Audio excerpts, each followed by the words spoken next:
Welcome everybody to this episode of the Uncharted Sounds podcast. It's me, Martin. I'm joined by my good mate, Noel.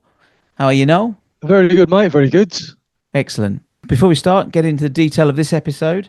What have you been listening to over the last week or so? I've actually gone back in time to the 80s and listening to the first album by the Orchestral Manoeuvres in the Dark, OMD. Now, I tell you what, I forgot how great it is. All the songs on there are fantastic. You've got Messages, Red Frame, White Light, and of course, Electricity. So yeah, great stuff. What about yourself? Yeah, brilliant. That was one of the first singles I ever bought, actually, Electricity. Yeah, so for me, I've been listening to The Damned. That's that's not an obscure one. No. But the album I've been listening to actually is their 2018 album, Evil Spirits. This was an album that they got Tony Visconti to produce it. They did all the demos and then went and recorded it really, really quickly over a couple of weeks, I think, in New York. And of course, The Damned have just celebrated their 50th anniversary at Wembley Arena. But yes, Evil Spirits is one of those Damned albums that has got some absolutely great songs on it. Standing on the Edge of Tomorrow being one of them, which I think they released as like a single. Oh, that's incredible. I actually once met Captain Sensible after a gig, after a Damned gig. I had a good chat with him, yeah. And I remember saying to him, he had a solo single called Croydon. I love that single. And saying how much I liked it. He really talked about it for ages, about how he was influenced by other stuff, and yeah, it was good. It's good, nice bloke. Okay, that sounds great. All right, Noel. So, who are we talking about today on the podcast, though? So today we're talking about the Young Knives.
They were formed in Oxford in the early 2000s, although they actually came from a Leicestershire town called Ashby-de-la-Zouch before they all moved to Oxford together. Now, they're acclaimed for their witty, inverted commas, geeky, and sometimes surreal songwriting and observations of mundane life. And their first album in 2006, Voices of Animals and Men, reached number 21 in the UK albums chart, was actually then nominated for the MercuryPrize for the best album, best UK album. Right this year, 2026, they're going to be touring the 20th anniversary of that album later in the year. Okay, that's interesting because I know very little about this band. This is a genuine learning experience. So who were they? What were the band members? So the members were basically two brothers, Henry and Thomas Dartnall. Henry, the vocals and guitar. Thomas, who played the bass. He had the stage name House of Lords, which is unusual, shall we say. We'll perhaps ask Henry about that later, because we're talking to Henry later. And they were with another of their mates who was in the band, who was Oliver Askew, who played drums and backing vocals. And he was in the band for quite a few years.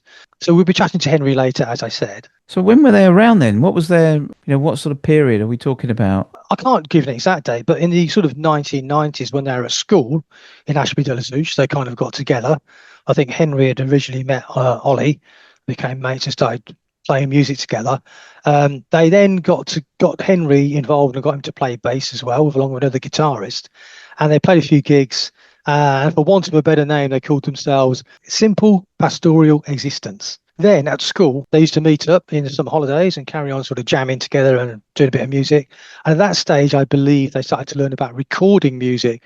And I think Henry took quite an interest in that, the whole aspect of trying to get some tracks down. Then after college, the three of them, Henry, Tom and Ollie, all three of them decided to move to Oxford. They moved into a village near Oxford. And what they did, they had jobs and they balanced working with developing their music career. And they started to play gigs under the name Pony Club and started to get support slots around Oxford. Really, that was kind of like early 90s up to the early 2000s.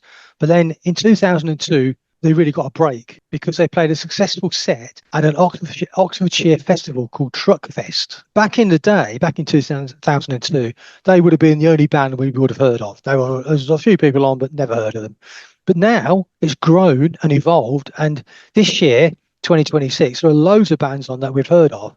There's bands like the Wombats, the Primal Scream, Kaiser Chiefs, Libertines, and loads more. So it's quite a big festival now, actually. It's really grown. But that gave them drew attention to them, shall we say. And as a result of that, a local record label in Oxford called Shifty Disco approached them to make a mini LP. They were started by some music enthusiasts in the late 90s. And one of their initiatives was the Shifty Disco Singles Club. And basically had subscribers. And every month they would send out a single to all the subscribers of whatever band they'd got, they wanted to promote. And they sent it out to them. So it was like quite a nice little thing, actually. So when they went to record the album, the mini album, and they were going to put it out, it came to light that just up the road from Oxford is a place in Northamptonshire called Bicester. And there was a band there already called Pony Club. So they were like, we can't really use that name. So they had to come up with a name really quickly. And that's where the name The Young Knives was born. Now, I don't know what that means. So I think we can ask Henry about it and how quickly they had to make that decision. So the mini album was entitled The Young Knives Are Dead, with the lead track Walking on the Autobahn.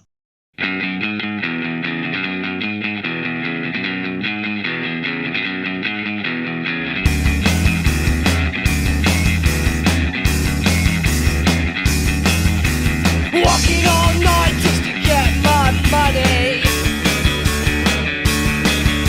The boys got wind and they don't think it's funny.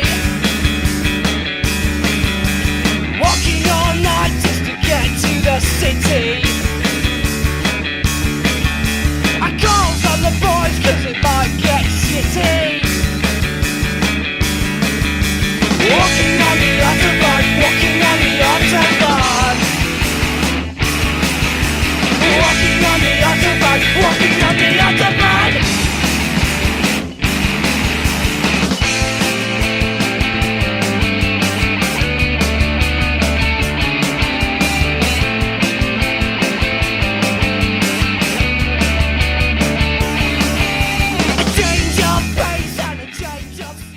Now, Shifty Disco, their early releases often got played by John Peel. I'm not sure if any of the Young Knives stuff did, and we can ask Henry if he knows about it. But certainly Peel never gave them a Peel session, or did they ever appeal in the Festive 50? But so a lot of bands that we spoke to, as you know, got a bit of a boost from the John Peel support, but these guys didn't. 2003, they released an EP called the Roller Skater EP. And then we're moving on now to 2005. They won a TV competition on Channel 4 called Road to V, and it gave them the right to do the opening slot at the Channel 4 stage at the V Festival that year. Road to V ran for several years from the early 2000s, and some of the other winners included the 10,000 Things, the Holloways and Bombay Bicycle Club. But of course, V Festival, or Virgin Music Festival as we know, that ran from 96 to 2007, always in two sites, Chelmsford and Stafford. And I've been to both of them, actually. In fact, I remember seeing Coldplay mid-afternoon in Chelmsford, and it was so windy, it actually blew the sound away, if you can believe. You couldn't quite catch it because the wind was sort of taking away the noise. Incredible. Wow. Yeah. And the idea for the festival actually evolved from an idea from Jarvis Cocker of Pulp. He said he'd like to play 2 outdoor venues 2 days in a row. And Pulp did that, and then it evolved into this whole bigger festival. So that's where it came about. After some years playing successful support slots to bands like Hot Hot Heat and the Futureheads in Oxford, they were signed to Transgressive Records. Interesting you say about the Futureheads, because I've got a few things by them, and I'm sure they did a cover of the Kate Bush song, was it Hounds of Love? Yeah, great song. Great, yeah, really good version of it. Yeah, so talking about Transgressive Records, they were formed by two guys who met at a Block Party gig in 2004, another great band, Block Party. And their debut release was another great song. It was 1 a.m. by the Subways. And they also released actually the 2021 Mercury Prize winning album, which was by Arlo Parks. So, they've done some good stuff there. Back to the Young Knives. So their first release on the label was called Funky Music Make My Heart Beat Faster EP, which was a sellout success. And the debut single had a typically abstract lyrics, as you'll hear on a lot of the tracks we play. They're quite, you could say, mad scientist sometimes, quite abstract, eccentric, but back with a kind of a good tune. So this one was called The Decision.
Now, they were fans of the band The Gang of Four, and they actually persuaded Andy Gill, a member of the Gang of Four, to actually produce the album.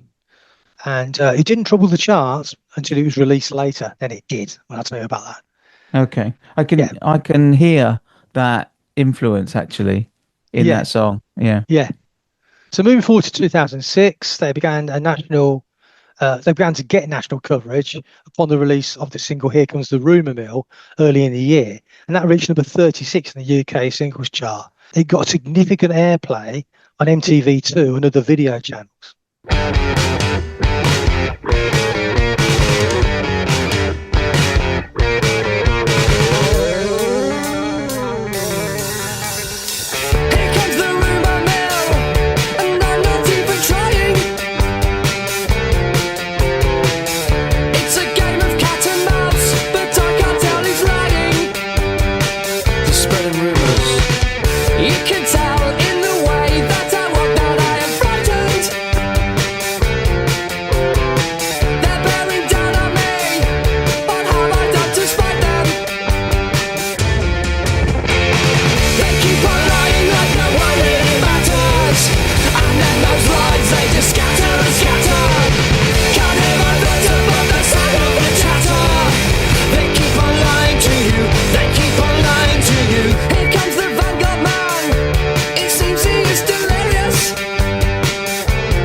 So the band completed a lengthy tour in 2006, the UK tour, which is where I saw them in the Sound House in Northampton, actually.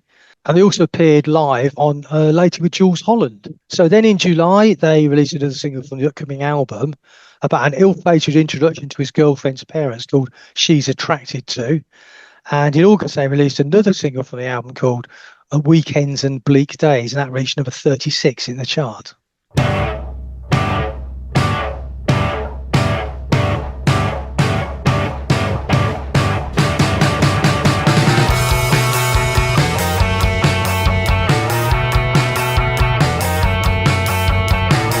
Hot summer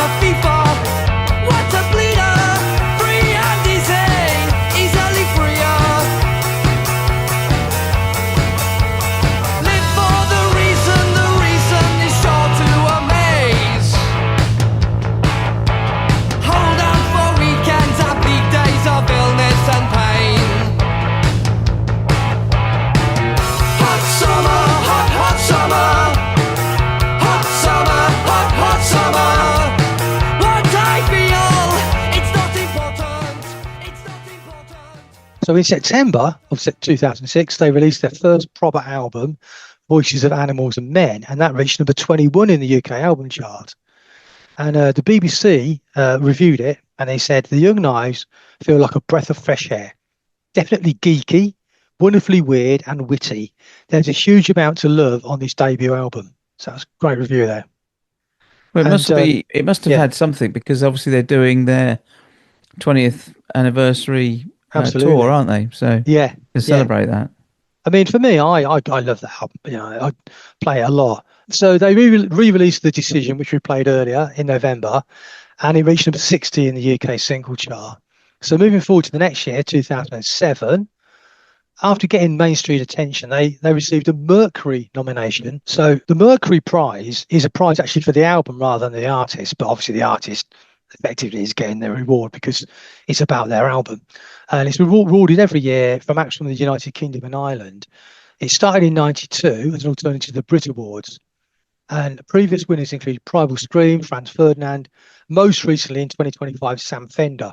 The year the Young Knives were nominated, they were nominated against other artists, massive artists actually, the albums by them, which included the Arctic Monkeys and Amy Winehouse. I mean, you know, some company to be in, isn't it? And the winners are actually the Klaxons with Myths of the Near Future, which I think is a fantastic album. Yeah, very good. And later that year, they released their first new material with the single Terra Firma.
Now, the second album, Superabundance, was released in March 2008.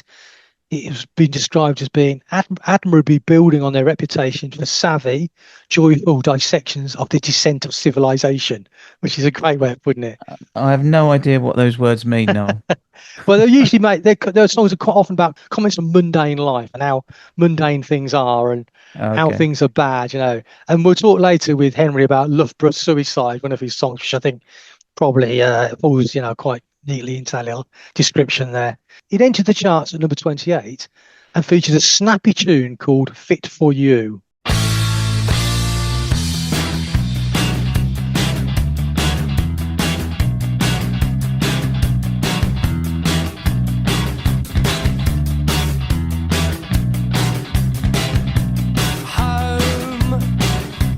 Home is where the house is.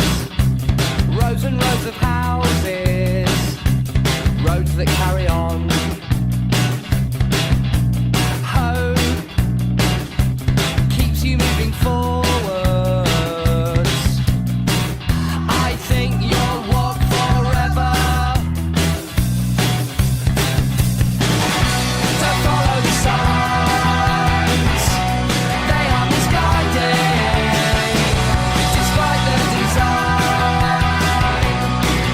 this world's not fit for you. Not fit for you. Fit for you. Not fit for you.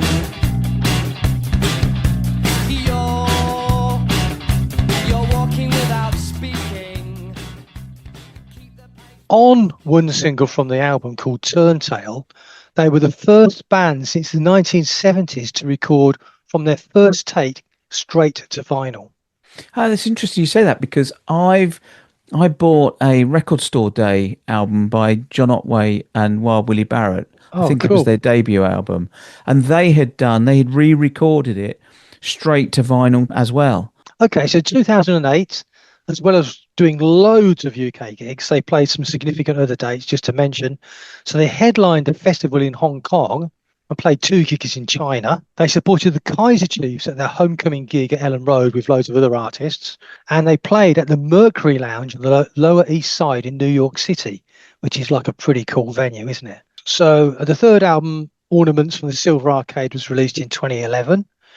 In 2013, through a Kickstarter campaign, they crowdfunded their 4th album, Sick Octave. That was described by Drowned in Sound as a shift towards a more experimental and disquieting sound while retaining their core eccentric character. For sure, I'd say these albums moved the band in the direction of being bolder, edgier, and more ambitious. And after a couple more years, Ollie actually left in 2015, and the band went quiet for a few years, had a bit of a hiatus.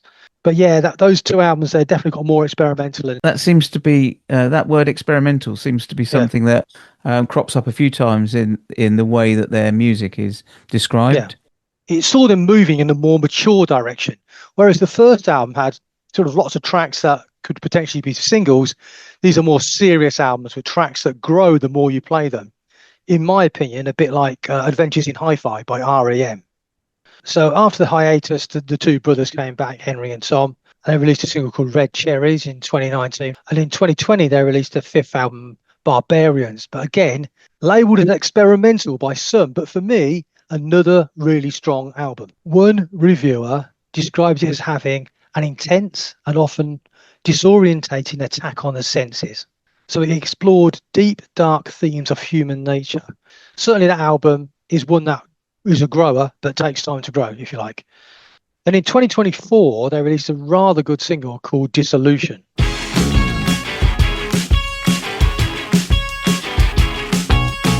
Oh dear, did you see the latest lineup? They all look so confused. But I suppose it isn't entirely their fault, is it? I'll explain. I must object to the current received wisdom and the modern social system championing the individual's bodies and minds, existence and time. Both are just projections of an ego in rejection, and in this dream, as real as it seems, the scarcity fallacy makes up the clear majority of thoughts in our heads. Are we better off dead? Ah, you'll see it so much clearer when you banish past and future at your dissolution. Dissolution. Dissolution.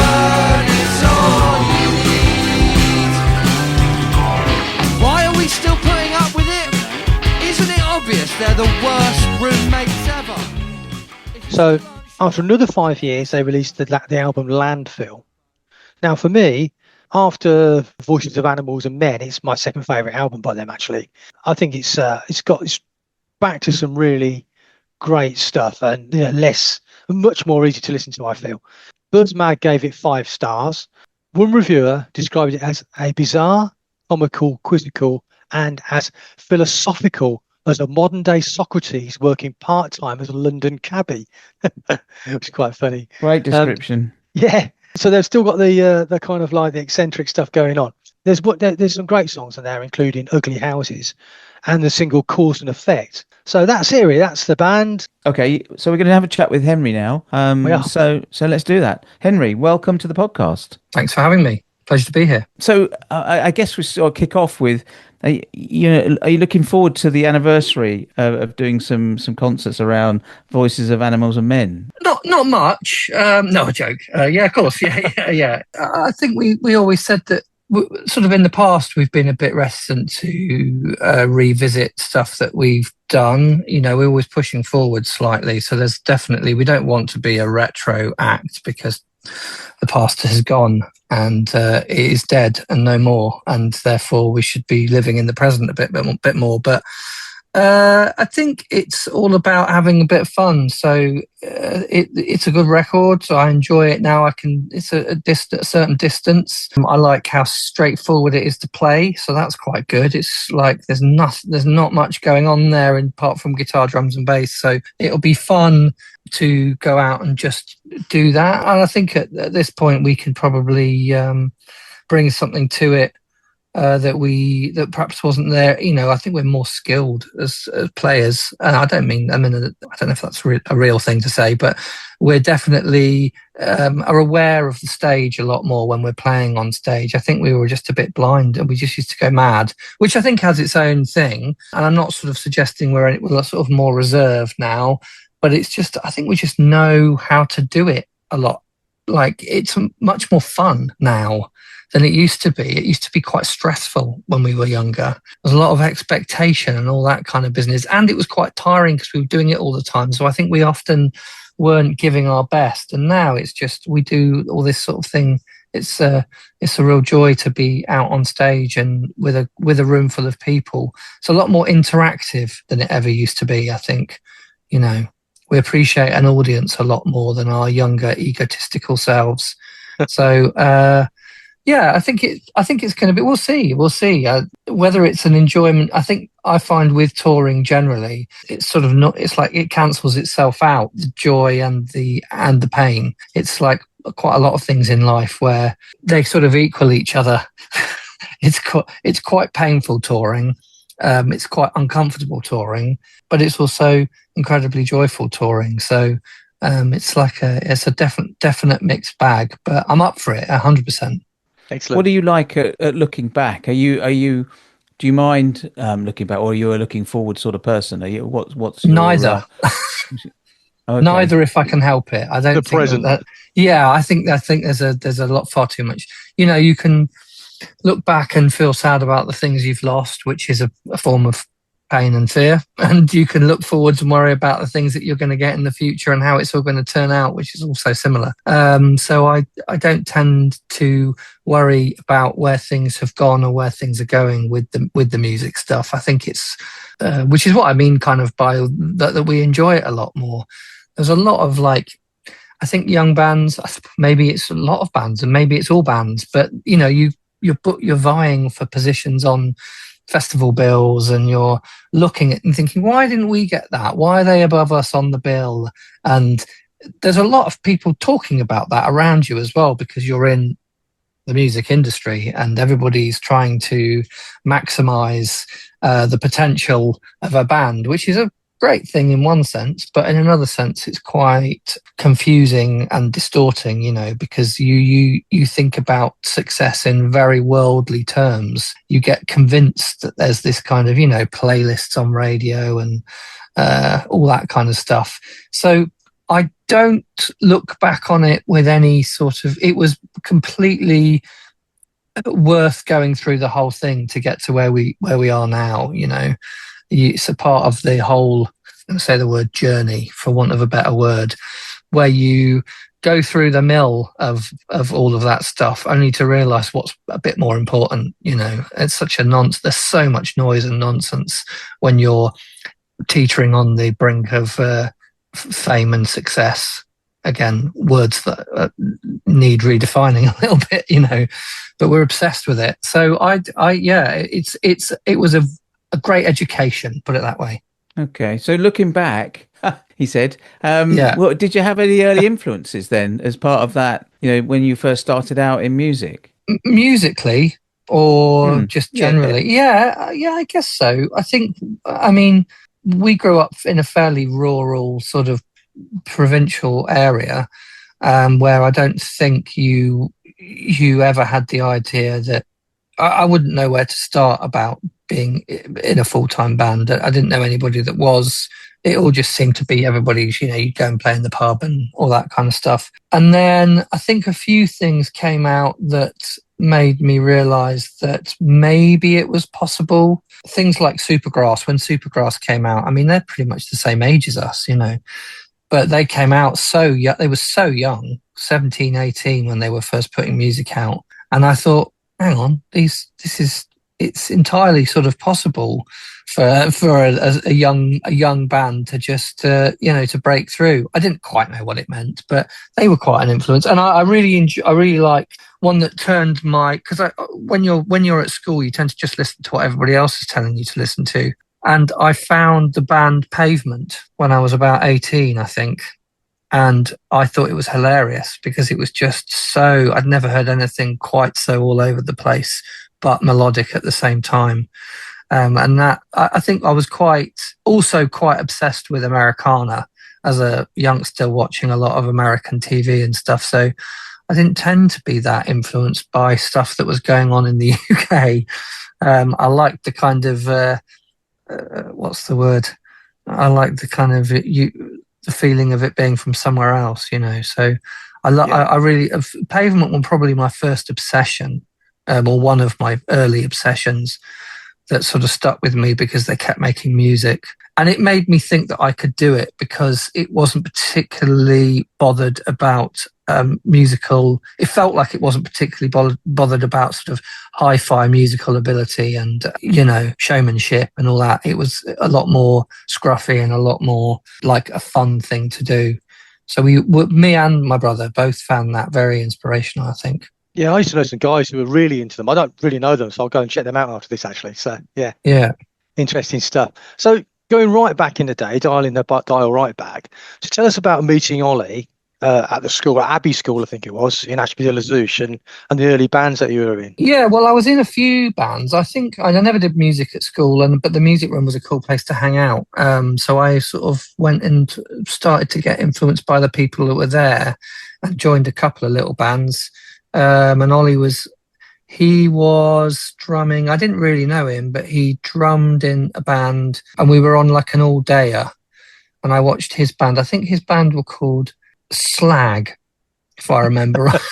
I can't remember which one. One of those. It was great. Yeah. It was one of those brilliant photocopied sort of posters that someone had made. I mean, there were some cool kids at that school that were into all these bands like Unsane and Bastard Kestrel and all these kind of like really undergroundy sort of sounding bands. And they knew how to like this idea of folk making sort of zines, and there was a bit of that, and I was not really in with them. But I watched him play, and I think I met him through a friend, and we were in a band together for a bit. And Ollie his dad was a GP, so they lived in a big house, in an old farmhouse.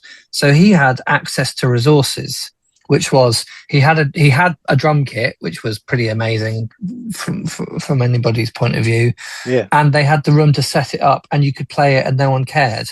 They had a room upstairs in the loft that had a full-size snooker table and the drum kit set up. And his dad was quite into music, so his dad had a guitar amp and a guitar, and I just basically used to borrow it, and we used to just mess about.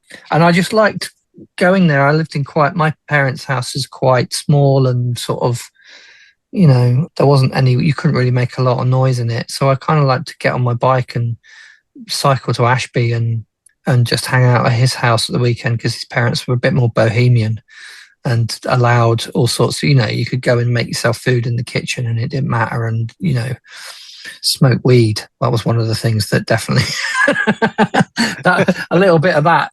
And wow. I was quite obsessed with making stupid films as well. So me and Tom, my brother, we'd made, because we were so bored in a little village, we'd made a lot of films. So it kind of, we'd make stupid storylines up, and we sort of made the music with this idea that we would be making little films to go along with it, just dicking around in that at Ollie's house, right on the farmland around it and stuff. And so, yeah, and he was just a good laugh as well. I mean, that was the main thing. He was very cool, always looked cool, got me into this idea of buying kind of 1970 clothes from charity shops and dressing up in them. And we'd go into Ashby Centre, which was quite a mix of working class and middle class, kind of, a good melting pot. Yeah, you'd get people really hated what we looked like. We'd put on eye makeup and wear flares and go into town and be proper pretentious and, then get drunk and go home, walk home and play music. So it was a really sort of formative time, as you can imagine. So but I don't remember a lot of what we did. there's some definitely video evidence, some old VHS evidence of it, but it was mainly just messing around and enjoying each other's company and not being particularly serious about music. And I think it was later when we moved we all got jobs after college, and I think it was just assumed that's what you did, you know. And then I was living up near Chester and I didn't know anybody, and we kind of just decided that we wanted to move somewhere a bit more central. So I thought, well, maybe Oxford would be quite cool. It's like literally just a pin in the map, because there were bands there, like the new bands that were coming out, like Supergrass and Radiohead and stuff. And I thought it would be a cool place to go. So we just sort of found a house and moved in together. And then that was the point at which I thought we went and saw there was a scene, and we went and saw a load of bands on the scene, and it seemed overwhelming, but actually when you went to see these bands, most of them were terrible. And I thought, I think actually we've got a shot at getting gigs here, because, not being pretentious or anything, but I think we're better than a lot of the bands that are on, or at least on par with, so we could do something here. And that's when it all sort of got a bit more ambitious, I think. Interesting. So I'm just wondering how that conversation went, because obviously you had to get Tom and Ollie on board. You all lived together in the same house, did you? That's it, yeah, like the monkeys, yeah. Yeah, well, so was that like a bit of a debate about should we really do this or not? Was that a persuasion to happen, or? No, I think me and Ollie had both gone into the world of work and realised it sucked ass. You know what I mean? It was like, this is we definitely shocking. know what you mean. You know, you drop out, you finish college with no idea what you're going to do. I mean, literally went to university because it was kind of just the given sort of the path of least resistance. If you could get the grades, just do it. You know, we were on grants then. The loans came in, but they weren't massive. And it was just a place to go. But I went to college and didn't meet anybody to play music with. I got a job and thought, how can I spend this much time doing something I don't care about? So, and Ollie did the same. And I think at that point we were miles away. He was in Canterbury and I was in Wrexham or something near Chester. And we just were like, let's engineer. That was when we had to engineer getting back together, because we realized that it was actually what we'd been doing was something that maybe we could make something out of. And then I said, I told my brother was a year after us or something, or 2 years after us. And so we had to wait for him to graduate. And then I remember my mum said to me, oh, Thomas has said that he's I've convinced him to like come down to Oxford to give the band a go, but he doesn't feel like it's probably going to work. But, you know, it's a house to move to, so he'll come and do it anyway, just to go through. I think he was quite cynical about the idea.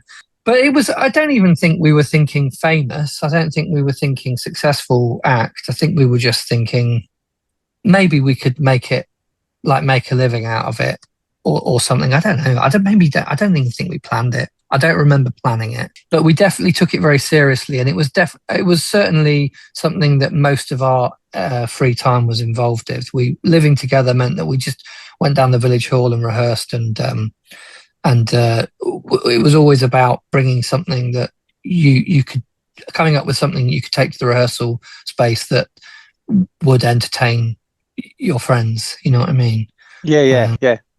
How quickly then, when you were in those first iterations, because I think you were called Pony Club at the beginning, how quickly did that change to Young Knives?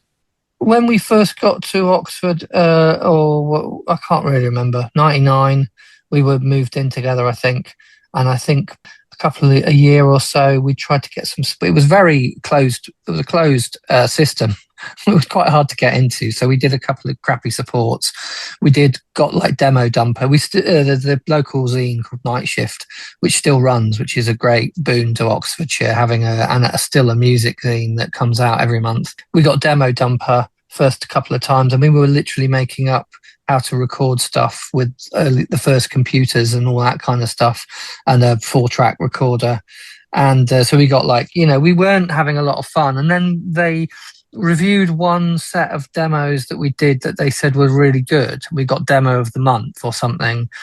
And this guy from the local record label called Shifty Disco, this guy called Mac, who did the sound in Oxford, phoned me he was quite a cantankerous, grumpy old man, and he's now even grumpier, more cantankerous older man. And he said, "Yeah, we thought it was all right. Yeah, there's something there. You're pretty good. You can't call yourself Pony Club though, because there's a girl band from Bicester called Pony Club."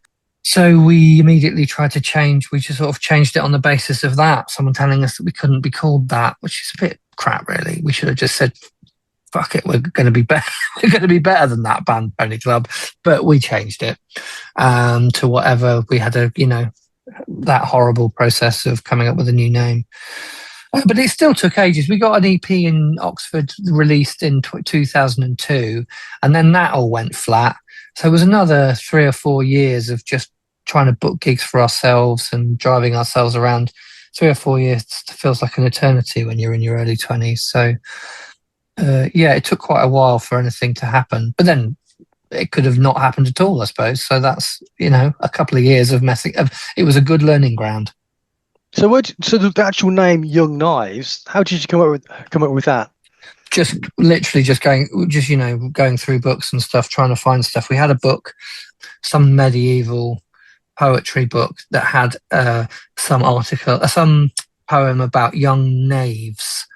And I think we misread. Literally, we just had a list of names. And when you're asked to be creative like that because you need to quickly come up with new stuff, it's a terrible way to do it. I still to this day regret the name just is meaningless, almost. So it's like I wish we'd come up with something better than that. And I liked it because it reminded me of the film Young Guns, but it was like a Mickey, a silly version of it. But I could have changed it a million times, and we still use it for some reason. Some God no, we debated it endlessly. Should we just scrap this and just do something new? And you think, well, there's no point. Doesn't matter. You're going to come up with another band name. What does it matter? It's still me and my brother doing it. So it feels like I quite like the continuity.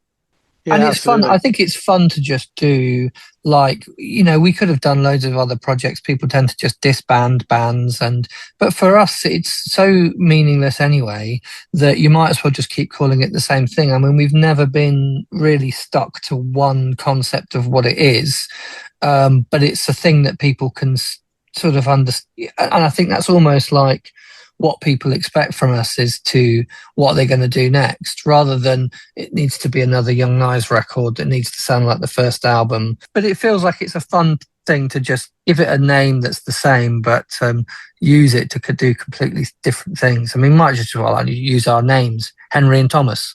Exactly. So talking about Thomas, I know obviously he had originally for a long time, I think, had the nickname the House of Lords. And I've read there were different explanations or theories as to why that was.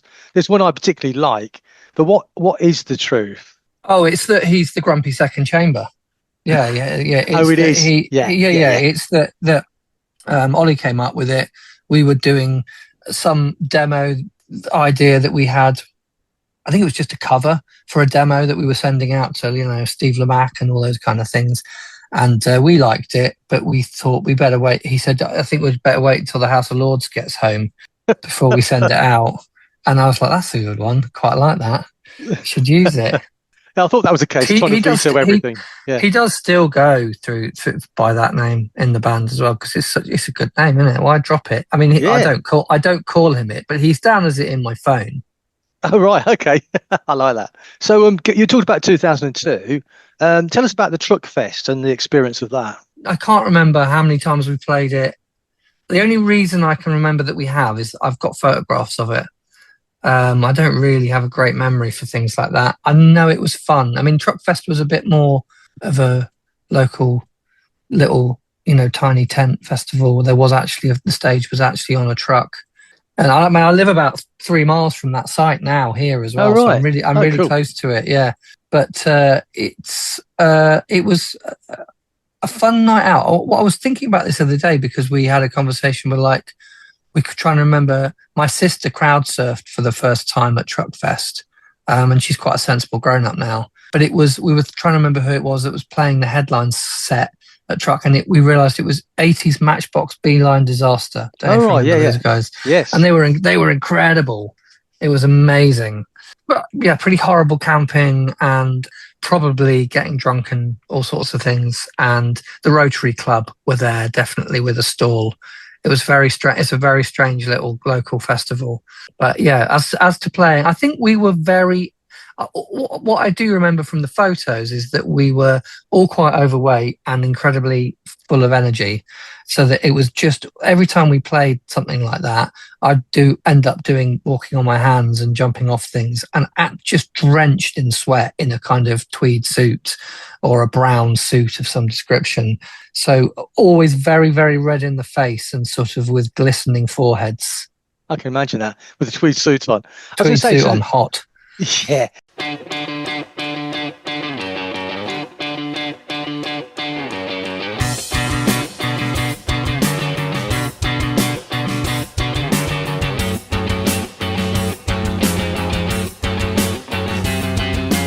If you had a crystal ball, you would look in it, I know.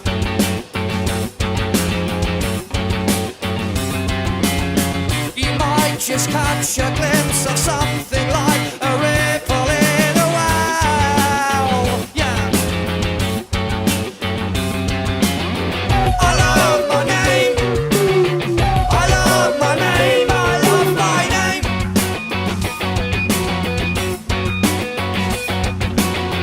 Hooray, hooray. The party's over, we can stay.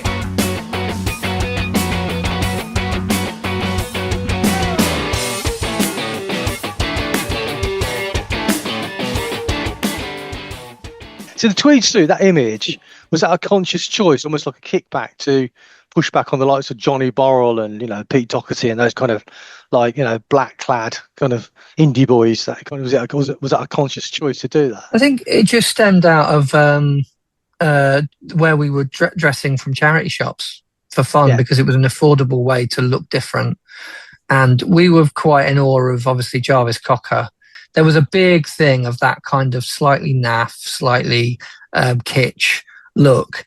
And ours just went in a slightly less, sort of elegant direction. And I think tweed was something that got picked up by somebody in marketing or somebody in the press, PR. We didn't wear a lot of tweed. It was more like crap old grey business suits and shit 80s ties.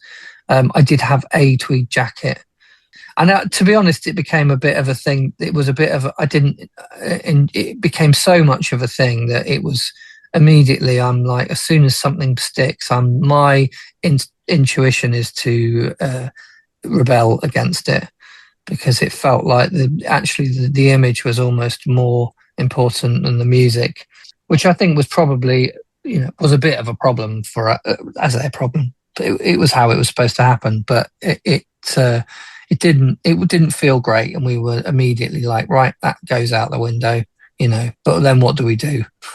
Yeah, no, I get that. I was going to ask you about the Road to V, the competition, because I know that obviously you won that to play at the V, open the V Festival, but what was even the process for that? With the judges, was the voting? I mean, how many bands were you against? Tell us a bit about it. Road to V we didn't even get on it to begin with, and we only got on it because somebody dropped out. I don't think they were very keen on us, because perhaps we're just too jokey or whatever. We're a bit silly, or they didn't understand what it is that we were, which is probably the story of our career. And then someone dropped out, and we'd signed up with a manager who was the drummer's girlfriend. And but she had actually started a serious management firm with a friend of ours, and this was when they started to put us up for stuff and things, rather than just trying to get gigs on our own in Oxford. So they put us up for it, and I do remember her calling me and saying, "Someone's dropped out, so you've got it, and you've got to go and film it or whatever." And we just thought, "Oh well, we'll do it." I think that it was entirely rigged. That's my sort of intuition, was that it was rigged, and that the production crew liked us, right, because we were nice, and we were completely self-depreciating.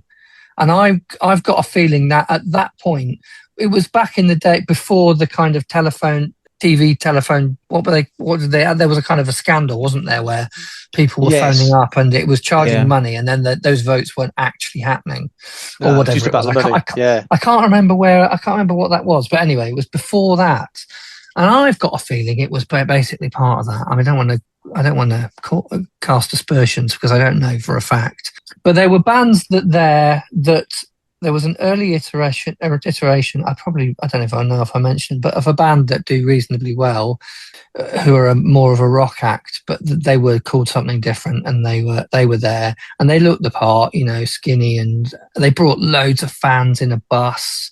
It was a proper. They'd gone to town. I mean, they tried really hard, but they were so pretentious in the interview, and I remember watching it back, and the question that I think did it was one of the questions that we got asked was, why do you think you should win? And our answer, we were the only ones that said, there's absolutely no reason why we should win this. We're no better or no worse than anybody else on this. I think we just gave a fairly honest answer, whereas everybody else gave really ambitious, we're this, we're that. And it's not a very attractive thing for a band to say how good they are, or anyone.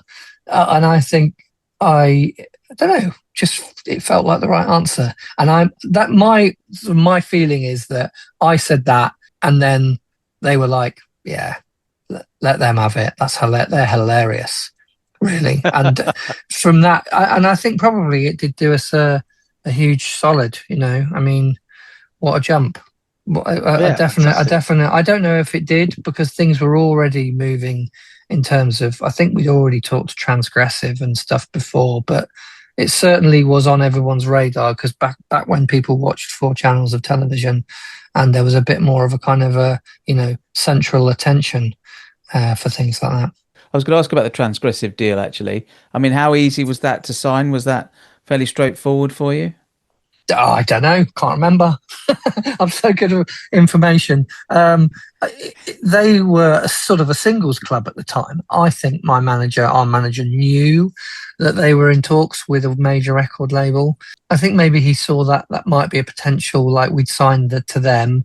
They'd obviously got some funding for an album from somewhere, and maybe they already knew, because they were only doing singles up to that point. They were enthusiastic. They came to see us in Oxford. They travelled to Oxford to watch a show that we did at the Wheatsheaf in Oxford, and they enjoyed it. And they were probably about 17, 18, I don't know, something. They were very young at the time. It was quite easy to sign, because I was on, you go with people who look like they're going to support you. I think that's a general rule in life. They seem genuinely interested, and what do you know what's going to happen? No one knows what's going to happen, really. You can spend the whole time planning as much as possible, but I'm a bit of I just like to just crack on with it. And it was pretty straightforward. Yeah. From not having a record deal to having a record deal. Yeah. It's a pretty easy decision. Sign it all away. Where do I sign? Let's get started. So I know that John Peel used to play a lot of the transgressive singles. Do you remember that? Have he played any of your stuff? No, I don't think he did. I think it was around that time. It was basically around that time. It was about at the end of his life, just as we released something. I think the EP came out. Someone reported back to me that he'd heard it and he really liked something off it, and then he died. Yeah. Okay. So changing the subject then. So when I go back, I live in Spain now, but when I go back to the UK, my mum lives in East Leek, so I go back to Loughborough quite a lot. Yeah. So I was going to ask you, the song Loughborough Suicide, which I love, by the way, is it actually a comment on Loughborough, or is it just a story about the character in the song?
Yeah, it's more of a. It's just that it was the local town, so to me it was personal to write a song that was based there. And the character was inspired by a friend of mine who had my best mate when I was younger. He'd basically had kind of, let's say, drug-induced psychosis when he got to about 18, 19. And he now sadly passed on last year.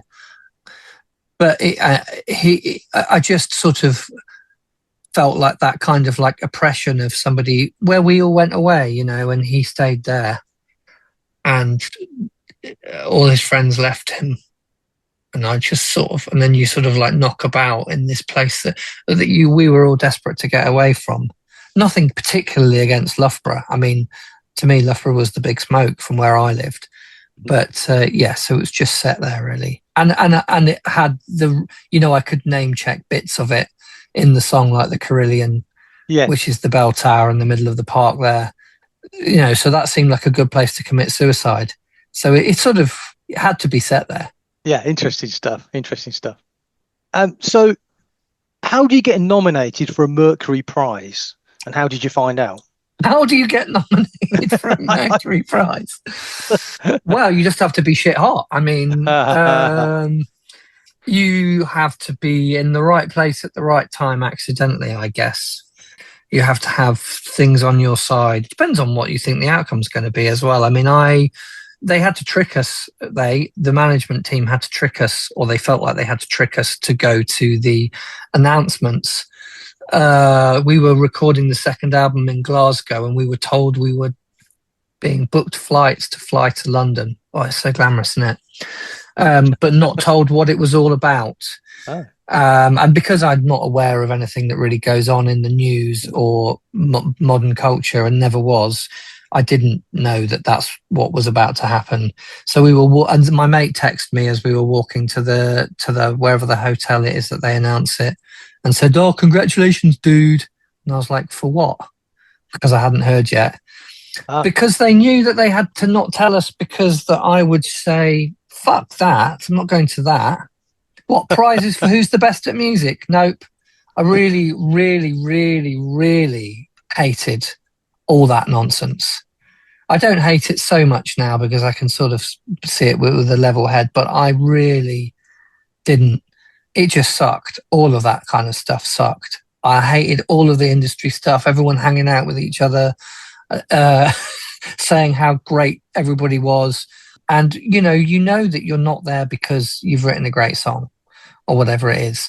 You know that you're there because there is a moment happening, and somebody's put you forward because they think it would be fun or whatever. But it's rigged. Again, it's rigged, really. Culturally rigged for one reason or another. So, but it was fine, I mean, of course we did also realise that it had a great impact on us being able to continue doing what we loved. So you can't be too cynical about it. It's just, you wish it wasn't like that. No, I get that. I was talking about the second album, Superabundance. The track Turn Tail, I read that you recorded it straight to vinyl. We did do a recording of it straight to vinyl, not the one that's on the record. Okay. That's a multi-layered, multi-tracked, orchestral, huge production, one of the biggest productions. That would have been a challenge. Yeah. Yeah.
stripped off my feet, head in my hands, hands in the soil. I've been cheated and stripped off my perfect retreat. We're all slaves on this ship, we're all slaves on this ship's sinking.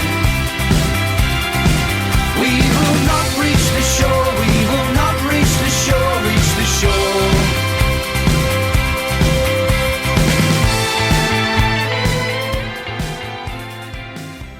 Talking of superabundance, then, were you under any pressure to following the success of the Animals and Men album? No, because I think we were already recording it by the time that the success. So, like I said, we were in the middle of recording it when we got nominated for the Mercury. I guess there was some pressure. The pressure got worse. At that point, we were just sort of free to do whatever we fancied, and it was quite liberating for the second album. But Steve Lamacq did once say to me, we went to the pub after doing, what's it called? One of his, that quiz, the voting thing, where you vote on songs. He used to run a thing like that. I can't remember. It's called Jukebox Jury, that kind of thing. Oh, that's it. Yeah. And he said, why didn't you spend longer on it and make it better? Because it got a 5 out of 10 in NME. And he obviously bought the review and thought, yeah, that's true. So I was like, what do you mean? I thought it was brilliant. But, maybe too many songs on it, I think. Probably it wasn't as concise as it should have been. But there was no pressure. I didn't feel the pressure at that point. And it was later that we felt the pressure when people stopped buying records.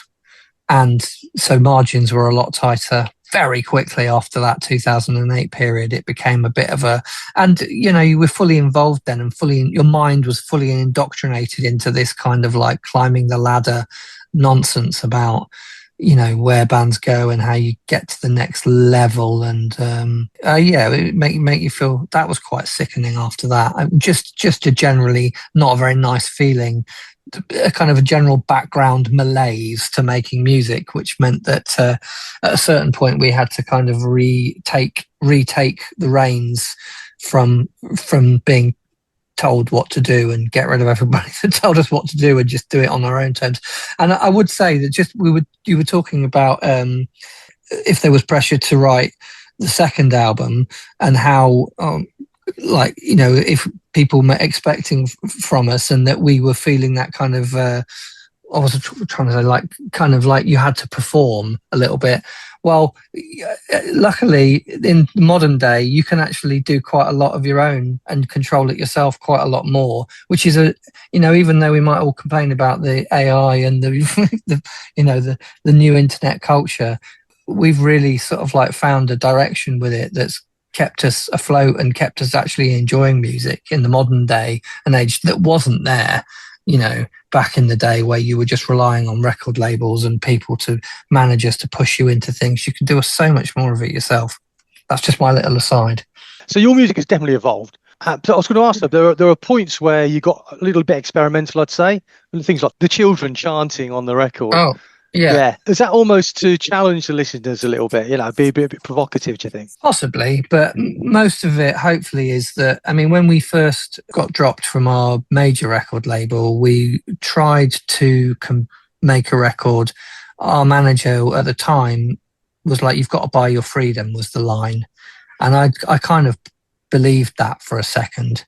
And we thought, it'd be a fun experiment to just try and write something that's kind of like a bit more, let's say, poppy or something. Let's just see if we can do it. A lot of bands try it. The Cure, I always thought of The Cure and thought they could do both. So why don't we just try it?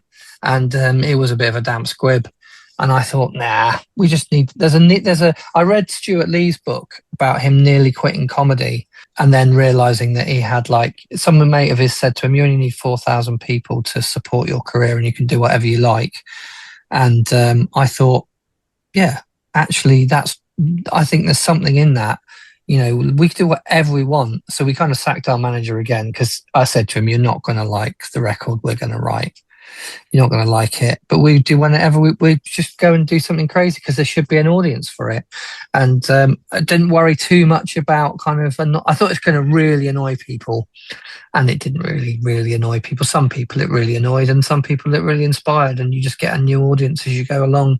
And now I'm not worried about it either way. I was kind of like pushing away at things a little bit then when we did Sick Octave, or whatever, fourth record, pushing away at it. And then I thought, let's go as how experimental can we get? You know, how much fun can we have with it? But I never want to lose sight of tunes and melody, and it should still be, for me, instant and engaging. I like music that's so it doesn't matter if it's gnarly or weird, as long as it grabs you and excites you. But that's just for me personally as a listener. One person's exciting listen is another person's dirge. So yeah, we've always tried to just do whatever comes up. I think I'm a lot more like whatever seems to be coming out when I put my hands on a guitar is and if I can mold it into something, I think, yeah, that's something that's like I'm always making music for the gap I hear in the music. I can't find it anywhere. So I think, what could I need to fill that gap so that I've got that thing to listen to. And then, of course, I write it and never listen to it again because it's me. So moving on a little bit, tell us about the experience of playing in China. Playing in China. That was good. That was like, we had a mate who used to be in a band here in Oxford who I think had his dad was English and his mum was Chinese or something. So he'd moved back to Hong Kong. And he started this festival called Clock and Flap, which is now quite a big festival. But it was about 2,000 people at the time. And he said, do you want to come and do it? The opening one. We've got a little production company, little promotions company, and we're going to try and do some gigs actually in mainland China as well. So we just went and tried it. And we were doing the same size venues that Oasis were built to play. And, you know, there was no sort of... you felt completely out of the culture. Actually, I think we did something that was for Ray-Bans. Like we did a corporate thing that we thought, oh, that'll be okay because no one in the UK will ever hear about it. And we were right. And it got us the flights there. So on the back of that, we did all this festival and a bunch of gigs. We went to Shanghai and Beijing and somewhere else. What's the name? But yeah, played these little sort of impromptu gigs. And you'd be, so the journalism, I remember someone interviewing us for a magazine and they said, so do you like the Beatles? Which was kind of like the point of reference, for Western music. But I mean, an amazing experience. So yeah, and I don't think it's probably not like that anymore. It's probably everybody knows who everybody is. I don't know. Interesting stuff. So when Ollie left in 2015, I've seen more recent videos. You've got a sort of band behind you. So did you just replace him as a drummer, or just get sort of backing guys in, or? Totally replaceable, yeah. I mean, it's just he didn't really bring much to the band anyway. No, I'm joking. We were. Do you know what? We had a bit. There was a bit of a gap. It all coincided with us having little kids as well. So having kids, obviously they were little to begin with, and it meant that we just. I don't know. I continued to write, but it wasn't. We didn't have any way of putting it out. When we did Sick Octave, we'd sort of gone cap in hand to a few places to get the money to do it, because that's what you did. And then we were waiting with Barbarians, that album. So Ollie had gone, and I was just like, we'd actually had a guy come and stand in for us. We went and played the 2013 Winter Olympics, and Ollie couldn't get the time off work to go and do it. I was like, you're being asked to represent your company. Your country. Your boss should definitely give you the 4 days off that we need to go and do it, but he didn't. So we had to take a stand-in drummer, and this guy called Mike, who had met. He plays for Supergrass lead singer. Gaz Coombs.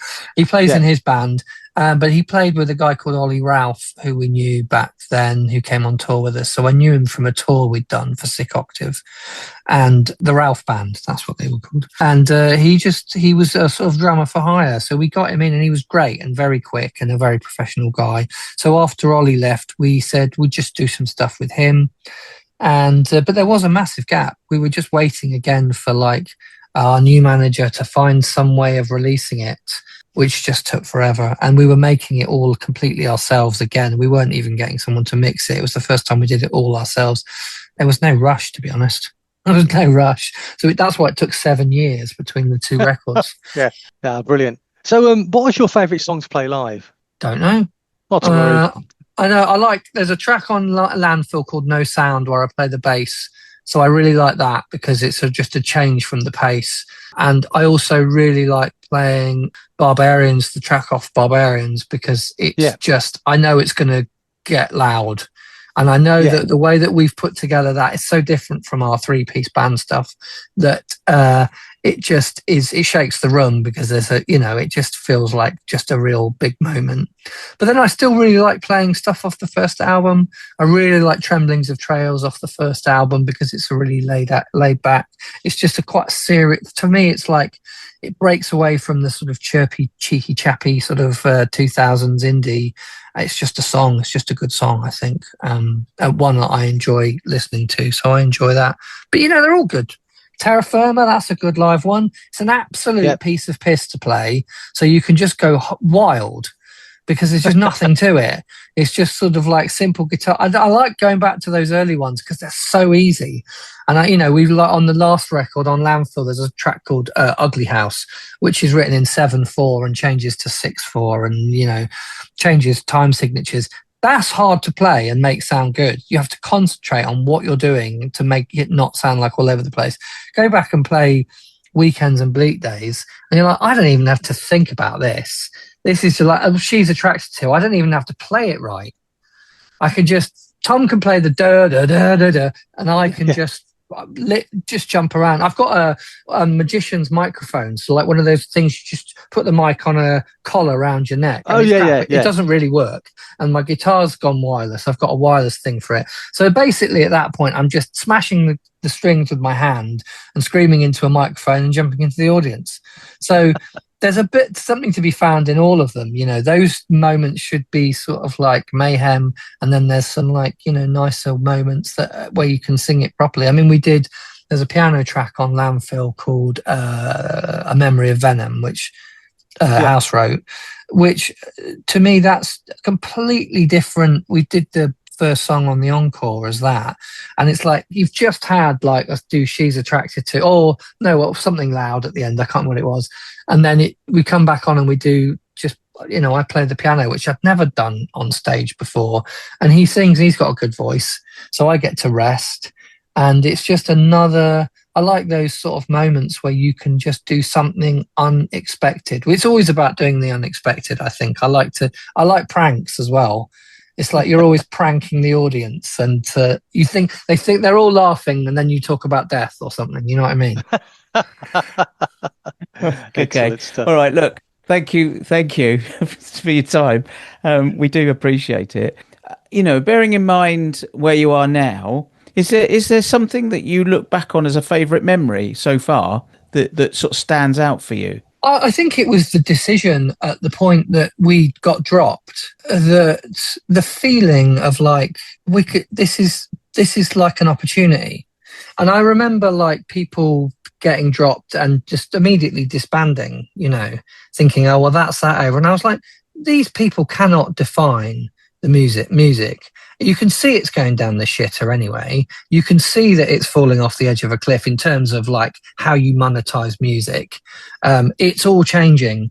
And I just thought, what a brilliant time for us to we've got an audience. It's not like, we're not like, you know, Coldplay, but we've got an audience. So we're so lucky we're in this position and they also know that we're kind of obtuse and we'll do something crazy if we're given half a chance, something that will surprise people, because what's the point? And this is the moment. We went to have a meeting in the pub. Ollie was a bit like, I don't know whether I want to do it anymore.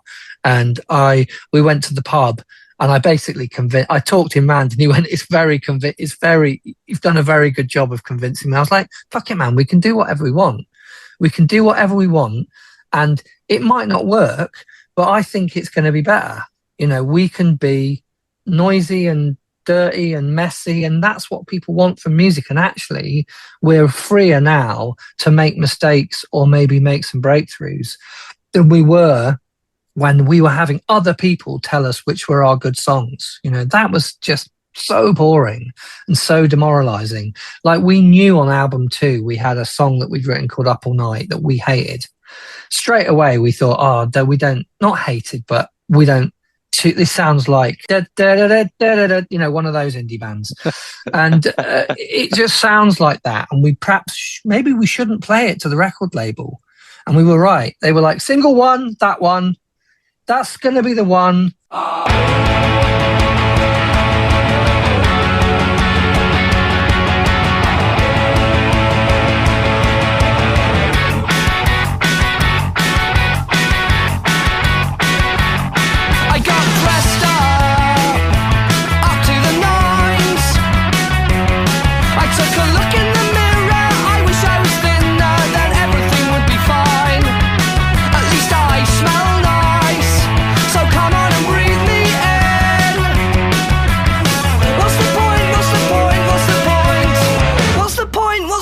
What's the point? 'Cause everybody looks famous and they've been wasting lots of time.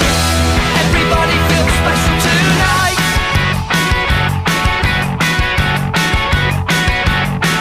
It's a showdown and it's down to the wire. The face is so warm, so pale and drawn. The last one's to retire, and there's no one can manage a smile.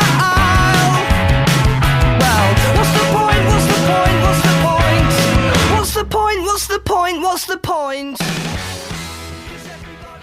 And of course, lots of people love it, and I don't hate the song, but why does somebody else get to make that decision about music? And I think, thank God the music industry is going down the pan. It just shows you that it's all just make-believe, you know, and that actually, all right, we might not all be loaded, but who cares? You know, I mean, you know, we just seen that thing about Geese having their marketing campaign that was like, you know, another way of like bots or whatever it is to kind of like create viral moments. And of course all that's going to happen, but then you've got to wonder what you've got to, that's when you get people involved in the music industry who are not making music, who are just thinking, how can we it doesn't say anything about the band. It just is where someone's got hold of it and said, this is the way that we can make this band potentially a lot more famous. And that's when the distortions come in. And unless you're very, very single-minded about it, and see it for what it is, you could get wrapped up in it. I don't think they are particularly. I think that's just someone's done a great job on the marketing front, and it's probably a little bit underhand. But then marketing, there are techniques, right? I mean, we all know that there are techniques, and the internet is full of it. I mean, it's all about playing on our psychology. And we do a little bit on a very small scale. We run our own shop and we run our own meta ads, and we've learned how to do it because I knew there was something in the music industry they didn't know how to do. But if you think of it just as a tool, we're not trying to convince anybody in the world that we're good. We're just trying to find the people that already are going to like it and expose them to it. And everyone can do it. So there is a little element where, you know, Joe Bloggs, who's, you know, starting his career at 19 with a guitar and hymn, can get his music to people. And however terrible we might think it is, there is an audience for it, which is a great message to anybody who's trying to make music. There is an audience for it. You know, you just got to find them. And it'll all change in a minute anyway. I mean, all this, you know, I don't really like the tech giants. That's not my favorite thing, but that's how everybody seems to be interacting with the world. So yeah, but that moment, sorry, I went off on a bit of a Ronnie Corbett tangent there, but that bit of that moment where we were in the pub and I convinced Ollie to come and do a Mad album, and that we were going to just build our own instruments and do whatever and record it all ourselves. But the feeling of like, this is great. This is a perfect thing to have happened. Not going to worry about it for a moment. All right, we might going to have to go and get part-time jobs and everything, but that is not failure, because failure is your own, how you define it. It's your own interpretation of events to say whether you've failed and succeeded. And actually, I want to be a figurehead. That was, if it was anything, that would be the message that I would want to give anybody making music. You know, you could be in your 70s, in your 80s, and trying to do it if you were feeling like you wanted to do it. There is a way that you can make music now, and I think it's a really positive message that, you know, that feeling inside that you can do some of it, you can do it yourself. Fantastic. Oh, all right, Henry, that is a wonderful way to finish on. Thank you. So the tangent worked. Thank you Noel. so much, No Scott. Nice to Thanks, meet you. Henry. Cheers, guys. Take it easy, Thank Neil. you. See you. Cheers. All right, man. All right. Nice to meet you. Have a good day. See you later. Thanks a lot. Cheers.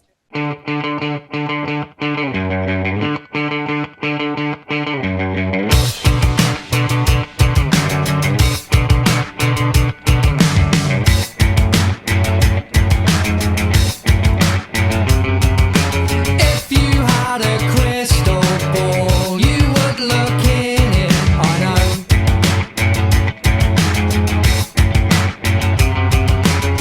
You might just catch a glimpse of something like a ripple in a well.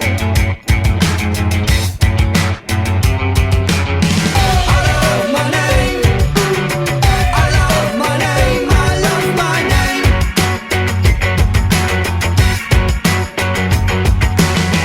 Hooray, hooray. The party's over, we can stay.